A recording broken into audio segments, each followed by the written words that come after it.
Ethan Ford's beloved was in a critical car crash in an uninhabited zone. I advised immediate local treatment. But the girl ultimately died from massive blood loss. Ethan never blamed me afterward, throwing himself completely into work. 3 years later, when I suffered fatal hemorrhaging during childbirth, he blocked emergency efforts, condemning me and our unborn child, Sophia Grant. This is your karma. How does bleeding out feel? His hatred ran so deep for that girl. Reborn to the moment news of Emily's accident reaches the corporation. I choose passive compliance. Silently observing Ethan mobilize private jets. Demand blood donations from 5,000 employees.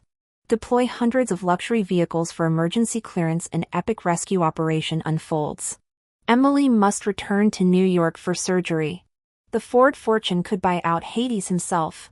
Incompetence, find solutions now or you're all fired. As panic-stricken Ethan paces his office raging over Emily's condition, all eyes turn to me.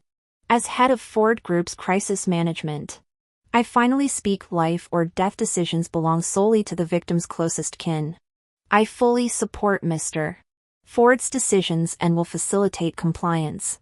Vice President Linda slams the table. Sophia, this reckless cross-country operation could jeopardize our IPO.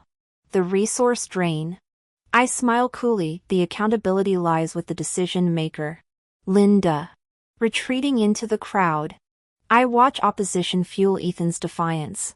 Full authorization. I'll bear all consequences, he declares, greenlighting unlimited corporate resources. Watching his triumphant exit, I hide bitter amusement. Last life. After consulting experts about Emily's injuries during our IPO audit, I'd objectively presented local treatment options. His tortured "What would you choose, Sophia?" met my pragmatic recommendation for on-site care. My clinical analysis silenced him. Fine. I'll trust you this once, he'd conceded. Honoring that trust, I dispatched 2 medical teams. Yet I never anticipated Emily's Rh-negative blood type causing fatal shortages. When I tried resigning from guilt, Ethan choked me mid-apology before crushing our lips together. Don't leave me alone, Sophia. Post Emily's death, he transformed into a driven corporate machine. Ford Group's triumphant IPO culminated in his marriage proposal. Only during my fatal labor did the truth emerge. As I faded, his tearful pleas morphed into vindictive whispers. Now you feel Emily's desperation on that operating table. I'd have bankrupted us to save her. Your IPO arguments stole her chance. His decade-long vengeance culminated through matrimony. Now, within 10 minutes, Ethan's commands cascade. The Ford family medical jet departs with 20 specialists. Corporate partners and trust fund associates contribute luxury fleets for Emily's ambulance convoy. This vehicular dragon will carve through traffic, creating PR gold from tragedy. When news arrives about Emily's Rh-negative crisis requiring 10,000 milliliters of blood, the Ford matriarch Margaret summons me. Margaret's glare pierces before I fully enter. You failed corporate stewardship. The Ford family operates under Ethan's absolute authority, a tradition deeply ingrained in their household dynamics. Maggie dragged me into this mess simply to protect her relationship with her spoiled, rebellious son. Chairman Ford's face turned ashen as he barked orders. Scrap the private jet idea. Recall all vehicles immediately. This madness ends now. My gaze shifted to Ethan, fresh from parental reprimand. His stormy expression still carried traces of defiance. Fingers compulsively flipping a pen. What's your take, Sophia? He challenged. I maintained my carefully crafted facade of compliance. Mr. Ford, I'm fully committed to executing your directives. As head of PR, I'd mastered the art of empty platitudes this time. I'd safeguard my interests first. Never again would I repeat past naivety. Maggie's face purpled with rage. Ungrateful wretch, she spat as her assistant scrambled to administer heart medication. The irony stung. I'd abandoned my surgical aspirations to manage Ford Enterprises, only to have Maggie coldly dismiss my dying plea years ago. Work it out between yourselves, she'd said while prying my desperate fingers away. Ethan would never harm you. When crisis struck Emily this time, history repeated. Aunt Maggie, I'd warned. You should come to headquarters. Ethan's making reckless decisions. Her saccharine interruption still echoed. I trust you'll handle it, dear. The emergency call transformed Ethan. Enough. He vaulted from his chair. We need massive Rh negative blood reserves. Mobilize everyone to the hospital now. I calmly produced resignation papers. To avoid compromising MS Clark's treatment, I'll step down. Turning to Maggie, I presented a ledger. This repays fivefold every cent you've invested since I was 12. Adjusted for inflation and interest. The accounting tool I'd once used to track gratitude now severed Ford family ties. As Ethan stormed out vowing to prove his capabilities, I departed without backward glance. Chaos engulfed headquarters. HR mandated universal blood testing and donor confinement until completion. Passing pregnant employees whispering about evading the corporate blood drive. I hardened my resolve. Past suffering taught me no more playing savior. Home in my bathtub. Reality felt surreal until nightmare jolted me awake. Colleagues called reporting Emily's hospitalization amidst luxury car processions blocking hospital routes. We're mass reporting social media footage. They groaned. Another all-nighter. No viral content survived Ford family's censorship blitz. Retrieving Emily's dossier from my desk, I smiled grimly. Last lifetime, I'd prioritized corporate image by suggesting local treatment.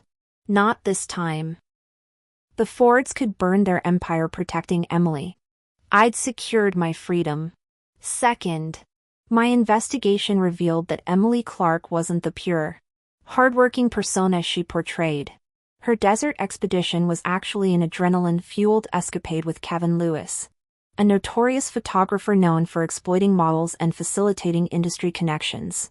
Despite his international accolades attracting fame-hungry women, this predator fled the accident scene with minor scratches, abandoning critically injured Emily.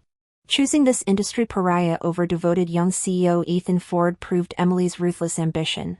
In my previous life, I'd dismissed exposing her posthumously since Ethan had rebounded quickly from grief. My greatest regret remained wasting my hard-earned escape from rural poverty to become collateral in their tawdry love story. Cowards like Ethan, who used my blood-stained legacy to absolve their guilt, deserved no success. A WeChat notification interrupted my thoughts. Ethan's triumphant voice message blared, "Emily's awake." My surgical dream team performed miracles. This proves Ford Group's unparalleled power. His delusional crowning achievement echoed toxic romance novel dialogue, "I forbid you to die." Congratulations, Mr. Ford. Such devotion will surely move Ms. Clark. I replied, smiling. Medical miracles deserved proper recognition. 3 days later, Emily launched her social media resurrection campaign with jaw-dropping posts, private jets transporting elite surgeons, luxury car convoys parting city traffic like the Red Sea, thousands of coerced employees donating blood.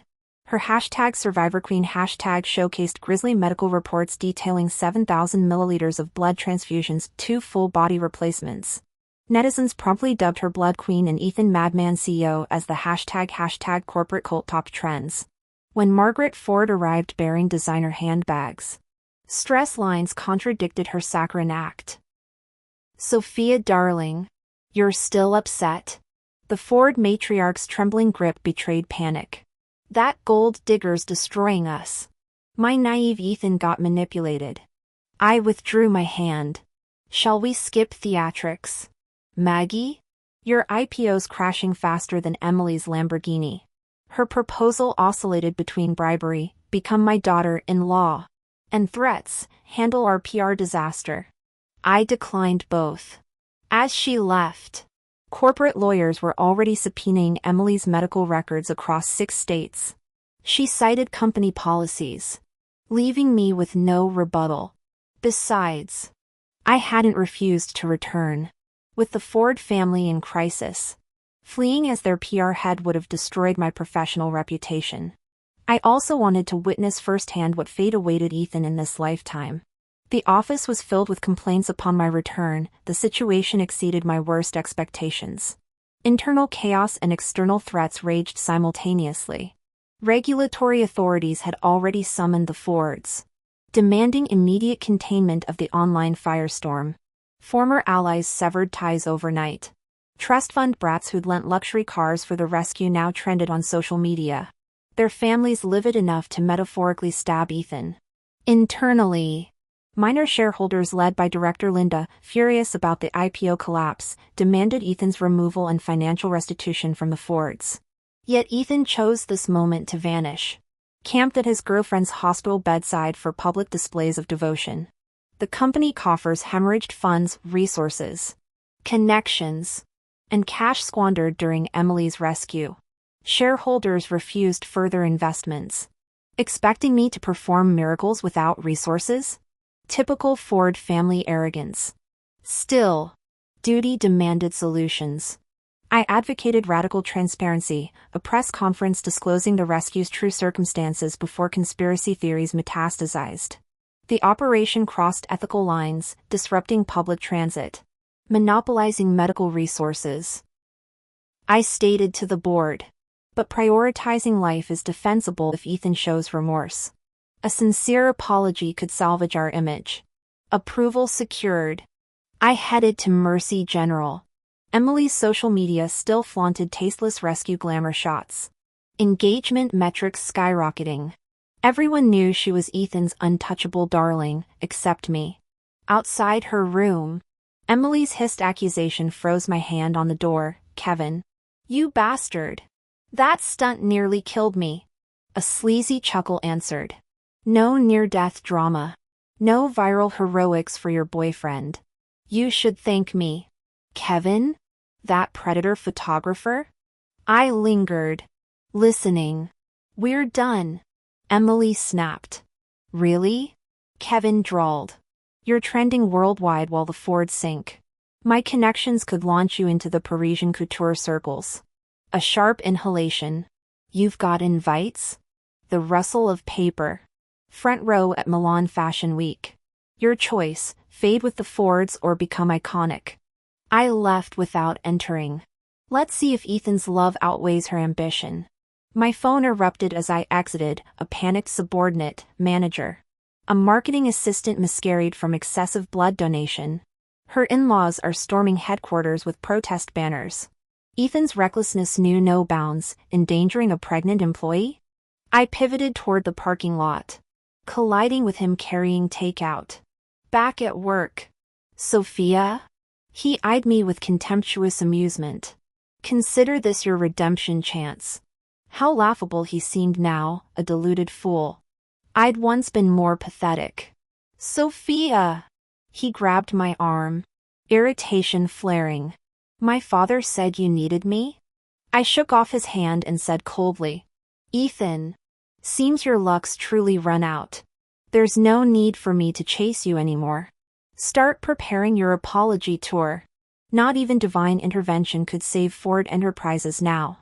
The moment I got in the car, I dialed Linda. Manager Grant. I never thought, sniffle, Mr. Ford promised $10,000 per milliliter. It seemed harmless, the lab technician's voice trembled through tears. When asked about her mother-in-law's protest at headquarters, she whimpered, I'm too weak to control her. Before abruptly hanging up, my jaw tightened. This family had Ford Enterprises over a barrel. At the office, I faced the shrewd matriarch demanding $10 million. 6 months along. My golden grandson, she wailed while her son recorded. Pay up or we'll expose your crazy guy CEO.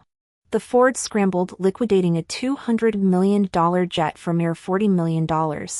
After paying off the Browns, only $30 million remained. Ethan returned for a brutal dressing down, his trademark defiance extinguished. Enjoying this? He rasped. Eyes bloodshot. I shrugged. A plane's replaceable. Human lives aren't. His choked silence spoke volumes. Let him squirm, this was merely the opening act. Later, I sat on the corporate steps mourning that 6-month fetus when Jessica approached. The Rh-negative woman from the stairwell offered comfort. You tried. Linda's family pushed her to donate more plasma for the money. That night, whiskey barely dulled my conscience. By morning, news broke Linda's family had taken the payout and abandoned her. Emily's social media still blared rescue footage, making Ethan's vow of her cooperation laughable. As online demands to investigate Crazy Guy intensified, shareholders ordered damage control. We prepared press conference materials, only to be blindsided. Maggie went live the night before, tearfully blaming me as mastermind while portraying Ethan as victim. The Ford matriarch's final act of maternal protection had just ignited fresh chaos. Sophia Grant was the one I sponsored through college.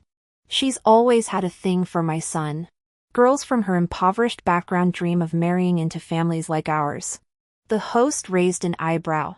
If that's the case, why didn't you just let Emily die in that remote area? Why rescue her? Maggie Ford snorted. Ask anyone in the industry, Sophia's crisis management skills are legendary. Do you think she didn't anticipate this outcome? She manipulated my son deliberately. Knew Ethan was head over heels for Emily and egged him on to play the hero. She wanted to ruin him. His only mistake was trusting Sophia too much and loving Emily too deeply. The host gave her a pained look before forcing an awkward smile at the camera. Live chat exploded. Is Crazy Brother even legal? Weren't there medical experts analyzing those reports? Without his money, Emily would have been toast. Thank God Sophia didn't talk him out of it. Working at Ford Corp must be wild, earning peanuts while capitalists make us liable for deaths. Oblivious to her backfiring theatrics, Maggie kept slandering Sophia to whitewash Ethan. That unethical woman's a corporate cancer. We've fired her. And the industry should blacklist her. The chat unified instantly. Workers have mammary glands too. Boycott Ford Corp. Then a fiery comment cut through. Bullshit. Ethan forced all employees to take blood tests. Rh-negative staff got private chats, donate or get fired. Since when did he need Sophia's persuasion? A Ford insider emerged. Netizens clamored for tea.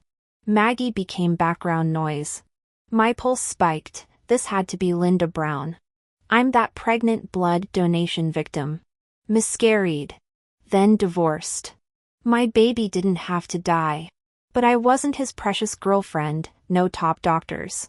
No blood reserves. Linda's words turned venomous. Ethan treats staff like livestock. We take the fall. They suck us dry. Worst part? His girlfriend uses our suffering for PR. Their love story makes me sick. Maggie's carefully orchestrated redemption arc crumbled. Ford Corp's reputation nosedived. I lingered on the balcony. Never expected Linda's vindictive truth bomb to help. Thank you. I texted, not daring to call. No reply came. Meanwhile, paparazzi caught Ethan discharging Emily. Cornered by reporters. He snapped, Emily's my girlfriend. I've got the money and power to save her, why wouldn't I? That woman's miscarriage isn't my problem, I paid her. Piss off. The video went viral. IPO plans imploded. Employees fled daily, HR couldn't hire replacements if they begged. Ethan, never one for apologies, had been reluctant about press conferences. Maggie's preemptive strike made him double down as the villain. Emily faced backlash too. She purged all rescue photos next day, posting, I was unconscious through this. My heart breaks for that woman, I'll erect a memorial plaque for her baby. Classic damage control, playing the oblivious patient. With Linda's lead, more victims surfaced. My dad died from cardiac arrest because Ford's luxury cars blocked the ambulance. My toddler had 103 degrees Fahrenheit fever. Turns out ER's best docs were all in Emily's surgery. I donate blood yearly. Yet mom couldn't get any. But blood cow sister gets 10,000 milliliters of Rh negative in hours? Rich people's blood equals life. Ours equals cash. The rage tsunami drowned Ford Corp. Alone. I watched their empire burn. The transportation department penalized Ethan for obstructing traffic and disturbing public order. Not only was Ethan ordered to pay substantial compensation to the victims, but he also received a 15-day detention. Shareholders united to oust him from leadership, and the Ford family drained their entire fortune in futile attempts to salvage the situation before being publicly disgraced. After the Ford Group changed ownership, it hastily rebranded itself and issued a statement condemning Ethan's actions to sever ties with the Ford legacy. Thus, the scandal reached its conclusion. Reportedly, Ethan defiantly proclaimed before incarceration, "My girlfriend was in mortal danger. Was I supposed to abandon her?" All those internet trolls should reflect on their own incompetence. I did nothing wrong, I saved a life. His bravado crumbled by the 5th day in custody. He raged against Maggie's poor judgment, blaming her failed press conference plan for destroying his last chance at redemption. For unknown reasons, he demanded to see me. Soon after, Maggie, now gray-haired, approached me. I agreed to visit, curious what Ethan could possibly say at this point. "Sophia, you understand me, right?" Ethan pleaded through the glass partition. "I blocked traffic to save someone. It was an emergency. Help me hire a lawyer, I can't survive another day here." I smiled faintly. "Why would I help you, Ethan? You could have stopped me that day." He exploded. "I always thought your behavior was off. But now I see you were jealous. If I'd known you'd cause this much damage, I'd have eliminated you first." The slap echoed through the visitation room. My first act of physical anger since rebirth. "Without my family, your grandmother would have sold you to some widower for dowry money. Everything you ever had came from us. How dare you refuse me?" My voice turned glacial. "You remember my grandmother's schemes, Ethan. But did you know my mother died screaming from untreated illness? That my father worked himself to death on construction sites after selling his blood to feed us? How am I different from those you've harmed? Why should I sympathize with your entitlement?"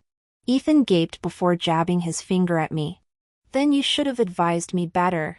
You just didn't want me with Emily. You tried to ruin us. Your stupidity and delusions know no bounds." I sighed in disgust. "Don't smirk, Sophia. I'll make Emily happy despite your schemes." Watching his pathetic tantrum, I felt surreal disgust. How had I ever loved this coward? In my past life, I helped him achieve fame after Emily's death, abandoned my career to bear his children. But Ethan only ever wanted rewards without responsibility, saving Emily without logistical risks, enjoying my support without accountability. Did he truly love Emily? Unlikely. Otherwise, he wouldn't have wavered under my logical arguments in our previous lifetime. My graduate school mentor once warned our class, never advise families at ICU doors. If treatment succeeds, it's their devotion, not your counsel. If it fails, they'll blame you for financial ruin. If they withhold treatment, they'll absolve themselves while cursing you eternally. Human nature spans saints to monsters. My past mistake was confronting humanity's darkness with naive honesty. Most aren't worth that sacrifice. Cherish your jailhouse romance, Ethan. Emily will be waiting when you're released. I turned away coldly. By my calculations, his release should coincide with Emily's debut performance at the Crazy Horse Show. My former assistant called later, Maggie's livid about Emily's burlesque career plans. She's threatening to confront her. I laughed aloud. The Ford matriarch still worried about her son's embarrassment. That afternoon, I brought gifts to visit my mentor, who'd been disappointed when I abandoned surgery for public relations. In the elevator, I encountered Alex, his star pupil and my senior by 2 years. With the Ford empire gone, returning to medicine, he eyed my present with amusement. 6 years in PR counts for something. I deflected. No career changes planned, Alex nodded thoughtfully. Our mentor berated us as expected. One's a money-grubbing entrepreneur. The other a corporate snake. Don't pollute my office again. We exchanged wry smiles. Beneath the scolding lay regret. Alex had inherited his family business while I chose spin doctoring. By his standards, we'd indeed become a businessman and a slick operator. Before leaving, I bowed deeply. Professor, I've been reflecting on your teachings lately, though my understanding comes late. It's not too late. I believe wherever I go, I'll keep improving. Our mentor huffed and chased us out, refusing all gifts. At the elevator, he suddenly called out, Alex, your corporation's massive. Find Sophia something to do. That girl's silver tongue outshines her actual skills. His gruff protectiveness made my eyes sting. Alex smiled without responding. In the parking garage, he turned abruptly. Weren't you the top graduate in your class? I was. I answered calmly. Impressive grades. But... He shrugged. Should have just married rich. The corporate world's not for you.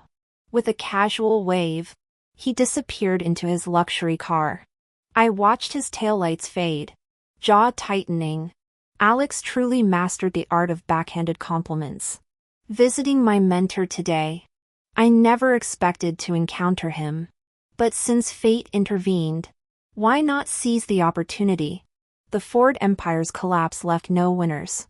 As head of PR during their failed IPO and subsequent takeover, my professional reputation lay in ruins. Though Maggie failed to scapegoat me, no company would touch me now. I was heading to the travel agency when Gray Enterprises HR called.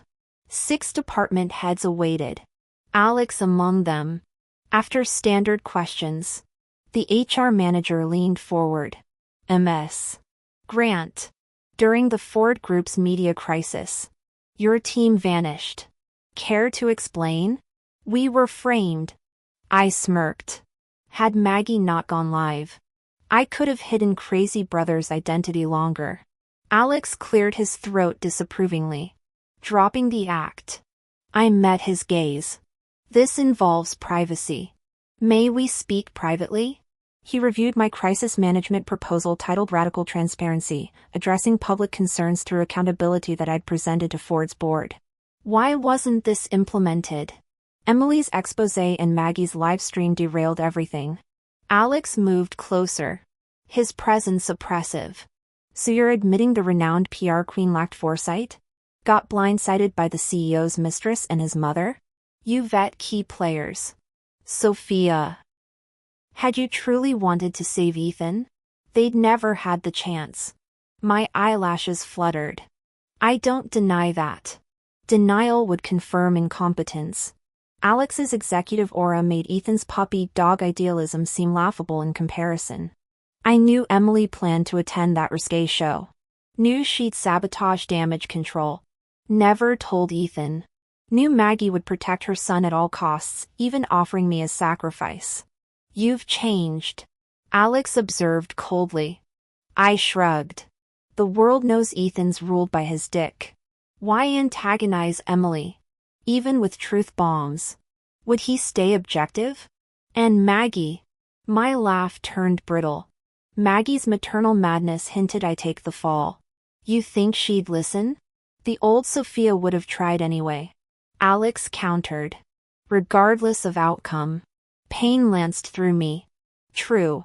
My past self, indebted to the Fords, would have moved heaven and earth to protect them. Coddled Ethan. Excused his weakness. Until tender feelings became fatal vulnerability. And what did it earn me? Memories of my previous life's bloody finale chilled my voice. Women are born into invisible cages. Be understanding. Be gentle. Nurture families. But in this dog-eat-dog world? My smile turned razor sharp. Survivors are the ruthless ones. Coddling fools who court disaster? That's self-betrayal. I'll advise, but won't gamble on human nature anymore. Leaning across the table, I bared teeth. Let's be real. Alex, I'm done playing the Ford family's game. Got a problem with that? He froze. Then, miraculously, warmth thawed his Arctic gaze.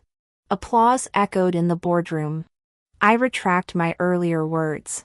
You're made for this battlefield. Ethan was right. In my past life, I did quit my career and married some guy. I'm grateful to have woken up this time, ready to chart my own course.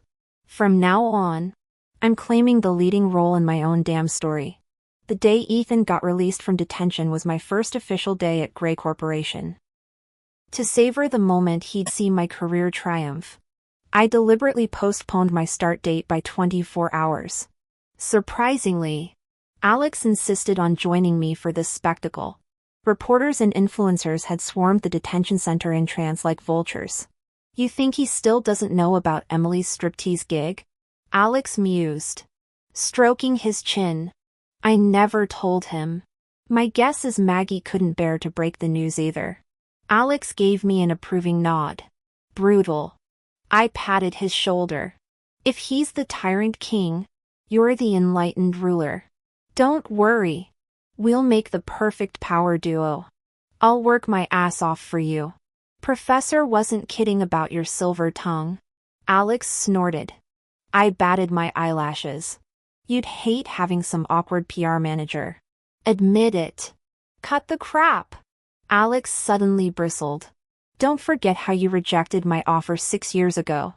I thought you were destined for surgical greatness. Not wasting years at that startup Ford Enterprises. To be fair, Ford's 6-year crawl toward IPO paled against Grey Corporation's empire. I clasped my hands in mock apology. Emily's here. Someone shouted. The crowd parted like the Red Sea. I never expected her to actually show up. Watch how a real pro milks the spotlight. Alex drawled, legs propped up as we observed the circus. Of course, this wasn't about love. Just another calculated PR move. Memories flooded back of Ethan's past extravagance, private jets commandeered, luxury car convoys clearing roads, forcing thousands to donate blood for his damsel. Even during his arrest, he defiantly proclaimed no regrets. The internet's favorite delusional romantic. Now bankrupt and disgraced, Emily remained his last shred of dignity. For 15 days, Emily's Crazy Horse Show debut trended nonstop. The world wanted blood to see the arrogant billionaire who'd treated lives like trash finally get his comeuppance. Darling! Ethan rushed to embrace her, voice trembling. You shouldn't have come. Are those vultures harassing you? We'll show them all how happy we are. He spotted me in the crowd and raised his voice dramatically. Emily, now a rising star with her net worth skyrocketing, wrinkled her nose. Ugh. When's the last time you showered? Snickers erupted as cameras flashed. Humiliation burned Ethan's ears. You're disgusted by me? I lost everything for you. Emily recoiled like he was radioactive. Don't you dare blame me. If I'd known you'd hurt people to save me, I'd never have allowed it. Those strangers' blood in my veins keeps me awake at night. A bystander heckled. Save the act. Sweetheart. Nobody buys it from a future burlesque dancer. Ethan froze mid-rage. What, burlesque? Don't play dumb. Emily snapped. Your mommy didn't tell you? Crazy Horse is my golden ticket into haute couture circles. Only an idiot would pass this up. Alex and I got elbowed out of the media scrum. Back in the car, I pulled up the live stream. The once mighty Ethan stood shell-shocked, his fairy tale romance dissolving under camera flashes. The live chat was exploding with hate. Ugh. A stripper? What a waste of everyone's blood donations. Should have donated to a dog. That Ford Group employee's kid and the heart attack victim's family must be rolling in their graves. My fingers trembled, phone slipping through them. Alex swiftly caught it, his hand warm on my shoulder as he saw my pallor. Don't blame yourself. The child's mother consented, and that heart attack patient was beyond saving, even the doctors on scene said so. I know. I forced a smile. Otherwise Ethan wouldn't have gotten off with just 15 days detention. Scrolling through more comments, damn. I actually feel bad for crazy Ethan now. The camera zoomed in on Ethan, rumpled Armani suit. Unsteady gait. Eyes hollowed out like a man who'd lost everything. His roar cracked through the speakers, "Don't you dare go. You'll humiliate us both." The raw cocktail of fury, desperation, and broken pride made viewers pause. First time seeing so many emotions on a human face. Someone typed as Emily shoved wads of cash into Ethan's hands. "Consider this payback for your kindness. I'll let the claw marks your mom gave me slide." Ethan exploded, hurling $100,000 in bills skyward. "You think I need your charity? I spent over $1 billion saving your ass." The actual cost of losing control of Ford Group? Far higher. The money blizzard drew gasps, macabre confetti for his downfall. "Psycho!" Emily stomped off as scavengers descended. Maggie's shriek cut through, "Stop. That's ours." The former socialite, now gray-haired, wrinkles deepening, clutched scavenged bills tearfully. "We're bankrupt. Ethan. This could feed us for months." Ethan stood paralyzed, murmuring Emily, until Maggie shook him. "Forget that whore. Let her strip, she's been passed around Hollywood's casting couches anyway." The howl that followed could have come from a wounded animal. Alex tapped the steering wheel grimly. Mental breakdown incoming. Self-deluded men crumble fastest when reality hits. I said coldly, watching Ethan's meltdown. The chat scrolled with vindicated fury as viewers recalled how he'd watched me bleed out in our past life. Indifferent as I died saving him. Karma's a bitch, the money-obsessed now destroyed by money. The feed showed viewers lingering like after credits. Hungry for more schadenfreude. Alex chuckled darkly. Feels like we just watched a blockbuster tragedy. The heavy emotions weighing on me dissipated at his words. Yes. Alex. The show's over. Time to leave. Let's turn on the lights. Stepping through those doors would bring me back to reality. Alexander Gray started the car and drove away from the scene. 3 months later. News about the Ford family conglomerate's extreme rescue operation had virtually vanished online. No one discussed crazy guy and blood cow sister anymore. On the day I passed my probation period evaluation at Gray Corporation, news broke that Emily Clark had failed to conquer the international fashion scene. Abandoned by investors and blacklisted domestically, she became yesterday's news. Former colleagues flooded my phone with gossip.